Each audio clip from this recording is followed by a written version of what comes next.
આજની ધર્મકથા. પ્રણામ. ધર્મકથા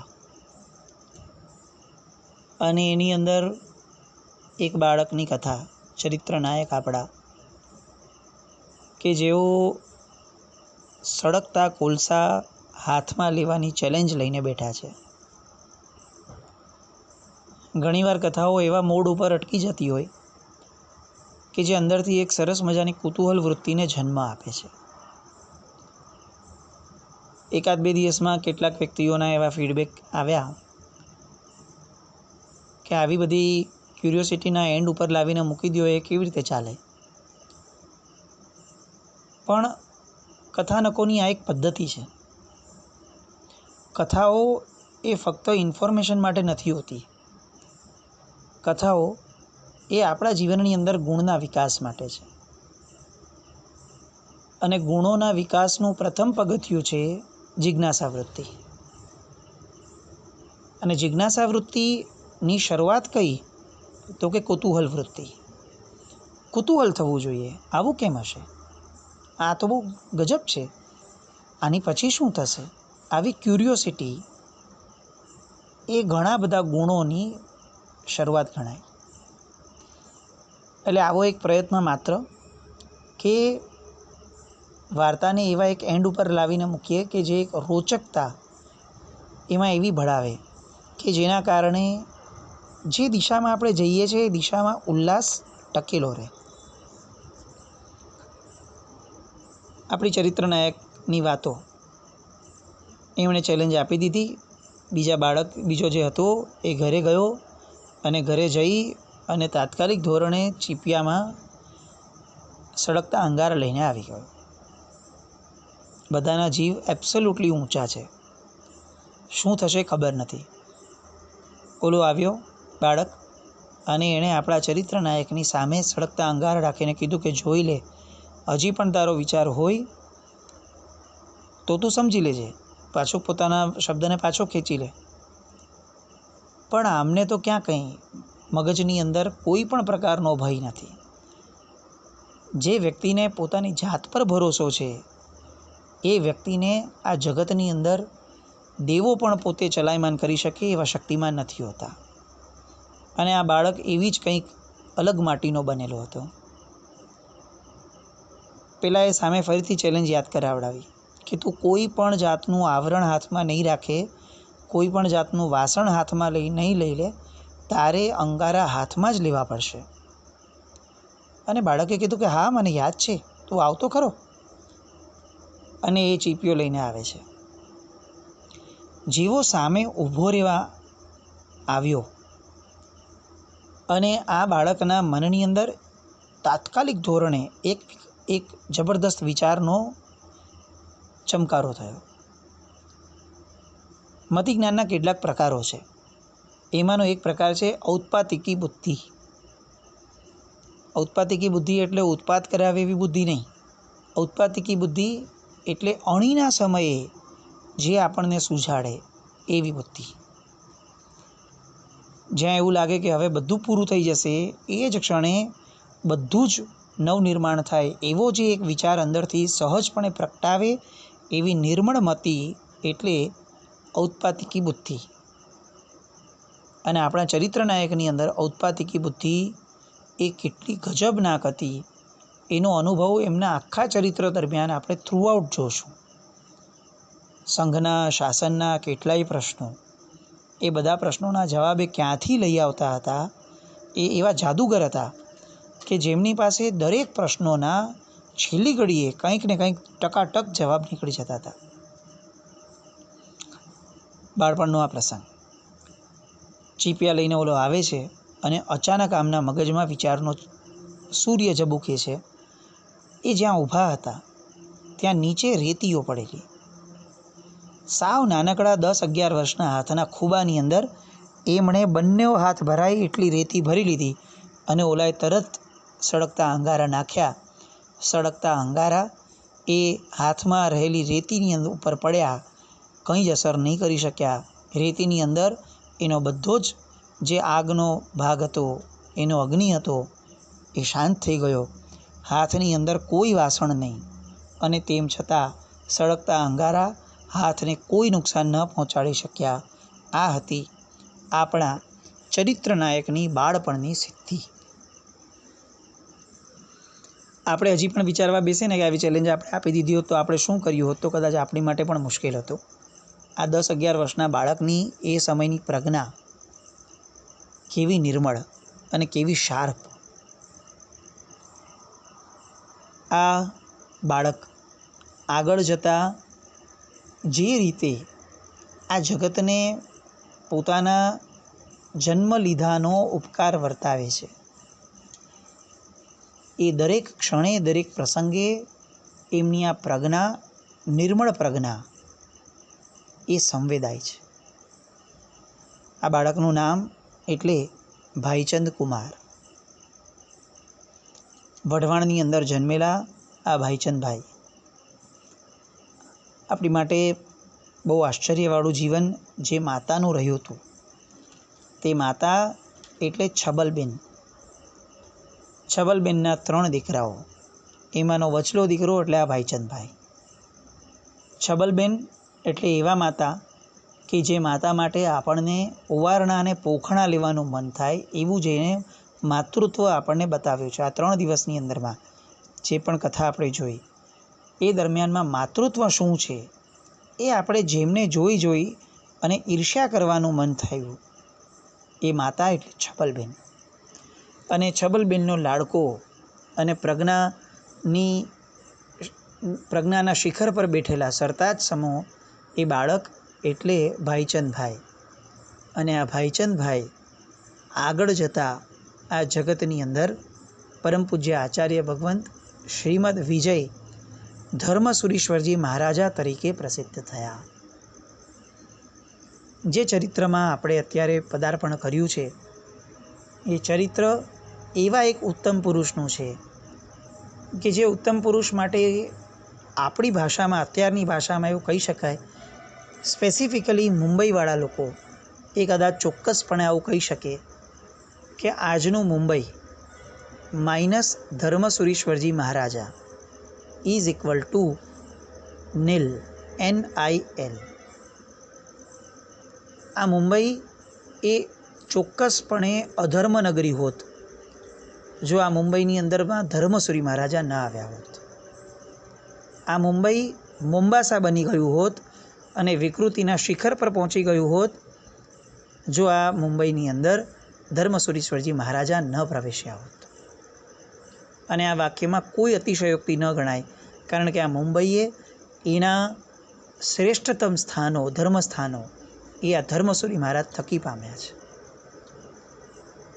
એક બહુ સરસ મજાની કલ્પના, મુંબઈ એકલાની વાત નથી, એક બહુ સરસ મજાની કલ્પના પરમ પૂજ્ય આત્મદર્શન મહારાજ સાહેબે એમના એક પુસ્તકની અંદર, અલગ પુસ્તક હતું, અલગ એંગલથી લખાયેલું પુસ્તક હતું, પણ એ અહીંયા બહુ આપણને સરસ મજાની એપ્લિકેબિલિટી લાવે છે, એટલે અત્યારે સ્ફુરે છે. આત્મદર્શન મહારાજ સાહેબે એક બહુ સરસ મજાની કલ્પના કરી હતી કે આજથી લગભગ 150 વર્ષની આસપાસ પૂર્વે, 150-200 વર્ષ પહેલાં દેવલોકની અંદર કેટલાક દેવોની મીટિંગ થઈ હતી. કેટલાક મિત્રદેવો કે જે મિત્રદેવો બહુ સરસ મજાના સંસ્કારો પૂર્વભાવમાં લઈને આવ્યા હતા, અને એટલે દેવલોકના રંગરાગની અંદર એને કોઈ રુચિ નહોતી જામતી. સતત તત્વચિંતનમાં, સતત પરમાત્મા ભક્તિમાં અને સતત પોતાના આત્મ સ્વરૂપના રમણતાના ભાવોમાં, સમ્યક દર્શનના નિર્મળતામાં એ લોકો બધા રમતા હતા. અનાયાસે ક્યારેક બધા દેવો ભેગા થયા. આ એક બહુ સરસ મજાનું કલ્પના ચિત્ર છે. બધા દેવો ભેગા થયા અને બધાએ ભેગા થઈ અને અવધિ જ્ઞાનના ઉપયોગ વડે ભરત ક્ષેત્રને જોયું. અને ભરત ક્ષેત્રની બહુ જ નબળી પરિસ્થિતિને જોઈ અને બધાને દુઃખ થયું, ચિંતા થઈ અને આગળ વધતા બળતરા પણ થઈ.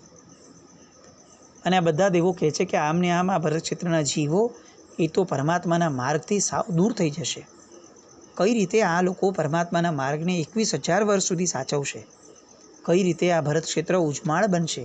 કઈ રીતે એ દીવાદાંડી સમાન બનશે? આવા અનેક પ્રશ્નો, અનેક વિકૃતિઓને જોતા એ લોકોના હૃદયમાં ઉમટ્યા. અને ત્યાં અચાનક જ એક દેવે પોતાનો વિચાર રજૂ કર્યો કે સાંભળો, મને એવું લાગે છે કે આ ભરત ક્ષેત્રની અંદર બધું જ બરોબર થઈ જશે જો આ ભરત ક્ષેત્રની અંદર પરમાત્માની આગમવાણી એ યથાર્થ સ્વરૂપે ફરીથી રિવાઇવ થાય તો. આગમ એ દરેક પ્રશ્નનો સોલ્યુશન છે. આપણે આગમને એટલા ઊંચા ઉચકી લઈએ કે એના કારણે આ વિકૃતિના તમામ જવાબો આગમમાંથી જ મળી જાય.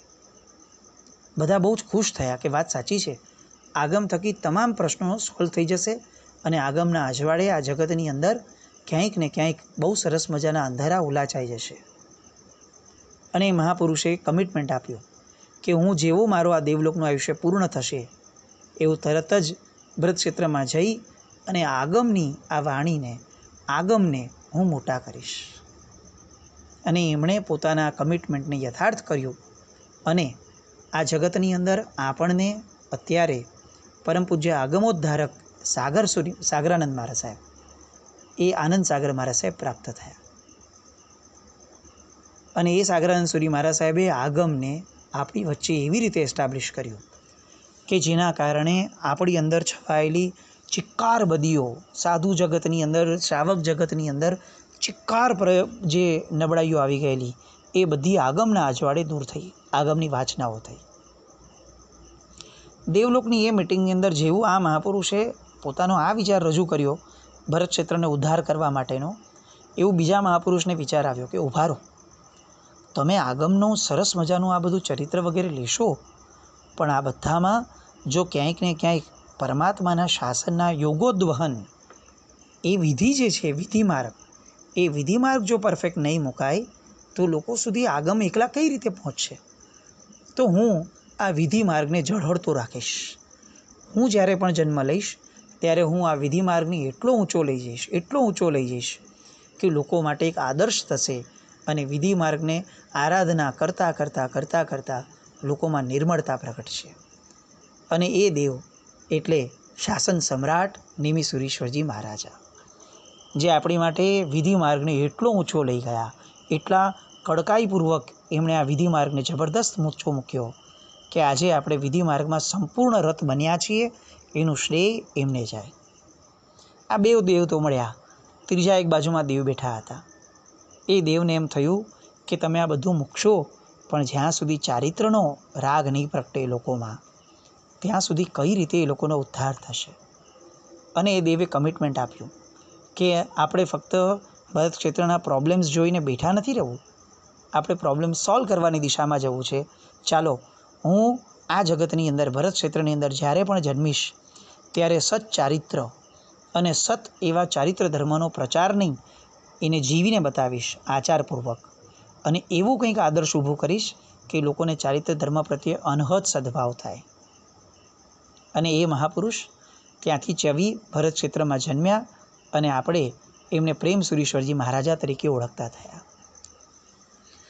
એમની બાજુમાં એક દેવ ત્યાં બેઠા હશે અને એમણે એમ કીધું કે તમે આ બધી વાતો કરો છો, વાત સાચી છે, પણ આ બધા માટે કટિબદ્ધતા તો પ્રગટશે જો સમ્યક દર્શન નિર્મળ હશે.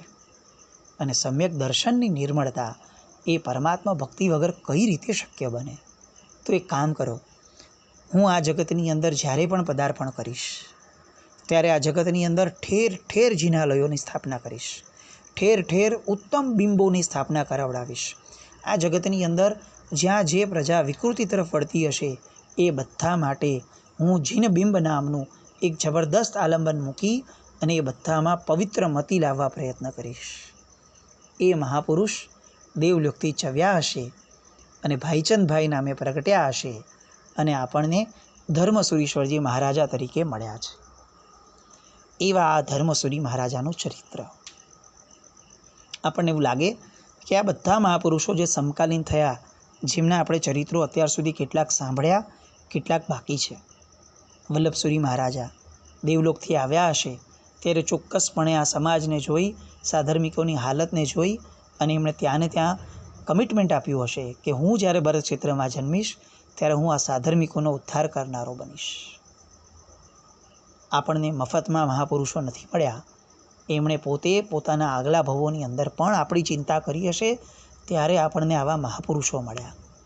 અને એમાંના આ ઉત્તમ પુરુષ કે જેમણે આપણું સમ્યક દર્શન નિર્મળ કરવા માટે કેટલા આલંબનો આપ્યા છે, કેટલા એમના દ્વારા બનાવાયેલા એક એક તીર્થો, એમના દ્વારા સ્થપાયેલા એક એક ધર્મસ્થાનકો ખરેખર એમના નામને યથાર્થ કરનારા છે.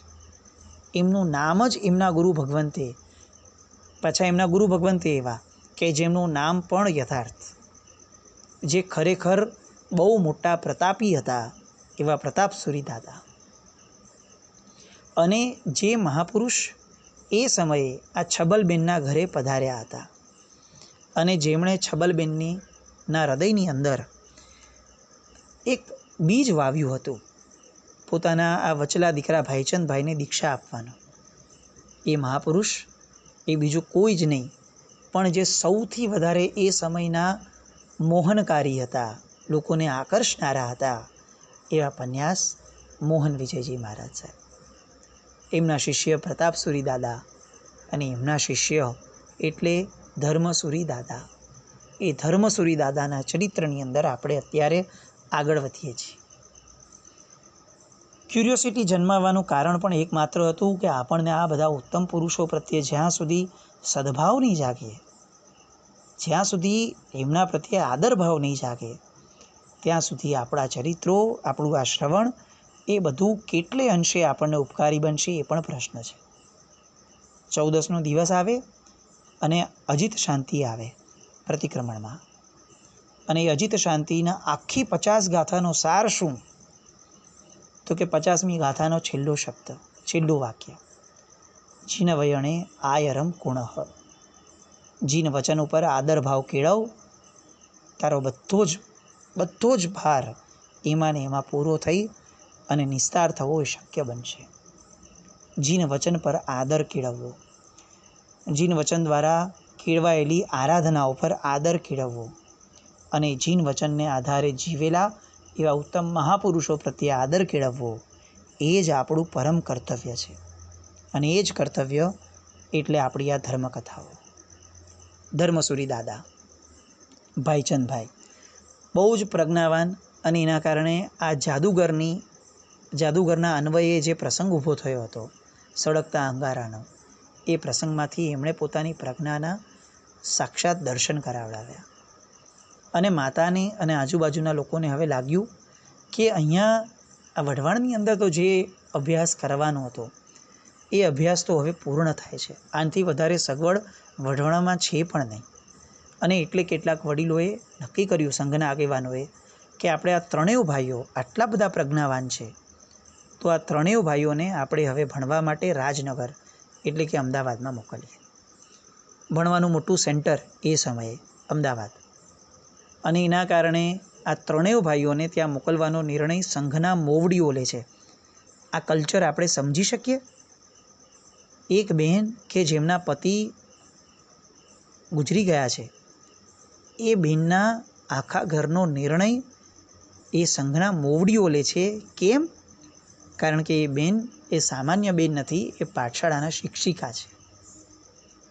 પાઠશાળાના શિક્ષિકા એ સંઘ માટે કેટલા આદરણીય હોય, પાઠશાળાના શિક્ષિકાઓ એ સંઘની કેટલી મોટી મૂડી છે, અને સંઘના મોવડીઓ માટે પાઠશાળાના શિક્ષિકા બહેનો અથવા ભાઈઓ એના ઘરની જવાબદારી કેટલી મોટી છે, એનું આ જીવંત ઉદાહરણ છે.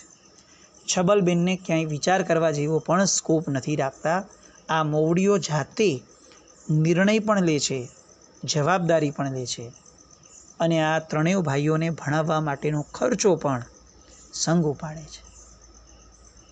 જ્ઞાન દાન કરનાર એ તમામ બીજા બધા દાનો કરવાવાળા કરતાં પણ ચડિયાતા છે, કારણ કે જ્ઞાનદાન એ જ ખરું અભયદાન છે. અને એટલે જ્ઞાનદાન કરનારા છબલબેન, એમના ઋણને આ સંઘે આટલો સરસ રીતે સ્વીકાર્યો, ત્રણેય ભાઈઓને રાજનગર મોકલવાનો નિર્ણય કર્યો. બીજો એક એંગલ, છબલબેનના પતિ ગુજરી ગયા છે. હવે છબલબેનનું આખું જીવન આ 3 ભાઈઓ ઉપર છે, 3 દીકરાઓ ઉપર છે, અને આ ત્રણેય દીકરાઓનો વ્યક્તિગત એનો જે વિકાસ છે એની માટે ત્રણેયને હવે બહારગામ મોકલવાનો નિર્ણય લેવાય છે. છબલબેનની જગ્યાએ આપણે આપણી જાતને એકવાર મૂકીને જોઈએ. ત્રણેય દીકરાઓની ઉંમર શું? વચલો જ્યારે 10-11 વર્ષનો છે તો મોટો બહુ હોતો 15 વર્ષનો રહેવાનો, નાનો તો એનથી નાનો રહેવાનો. ત્રણેય બાળકો વહી જશે, છબલબેન એકલા પડી જશે. છબલબેનની જગ્યાએ જાતને મૂકી અને વિચારીએ અને પૂછીએ કે નિસ્વાર્થ ભાવની આ પરાકાષ્ઠાએ શું આપણે પહોંચ્યા છીએ? માતૃત્વ શું એ ખરેખર આપણે સમજ્યા છીએ? કોઈ પણ પ્રકારનો સ્વાર્થ મમત્વને ન હોય, માતાને ન હોય, આવું જે વાક્ય શાસ્ત્રોમાં લખ્યું છે. નિસ્વાર્થ પ્રેમ આપનાર એકમાત્ર જગતમાં જો તત્વ હોય તો એ મા છે. અને એટલે જ ગુરુને પણ જ્યારે મહાન કીધા ત્યારે ગુરુની પાછળ પણ શબ્દ લગાડ્યો કે આ ગુરુ મા છે, આ મારી ગુરુ મા છે. આ શબ્દ ક્યારે લગાડાય? કે જ્યારે મા એ ગરિમાપૂર્ણ શબ્દ હોય. ગુરુથી પણ એક ડગલું આગળ વધીએ, પરમાત્મામાં પણ બે મા આવે છે. આ બતાવે છે કે આ શબ્દો પણ એમને એમ નથી લખાયા, આ શબ્દોમાં પણ માતૃત્વનો બહુમાન છલકે છે. છબલબેનનું આ માતૃત્વ કોટી કોટી વંદનને યોગ્ય એવું આ માતૃત્વ. અને આ ત્રણેય દીકરાઓ રાજનગર ગયા પછીથી હવે અભ્યાસમાં કેવી છલાંગો લે છે. અને એમાં પણ આ ભાઈચંદભાઈ કઈ રીતે પોતાના વ્યક્તિત્વની વિશિષ્ટતાઓ લોકો સુધી દેખાડે છે. આગલા ઓલામાં જોઈએ. ત્યાં સુધી જીનાજ્ઞાવૃત્ત કંઈ પણ બોલાયું તો મિચ્છામિ દુક્કડમ. જૈનમ જયતિ શાસન.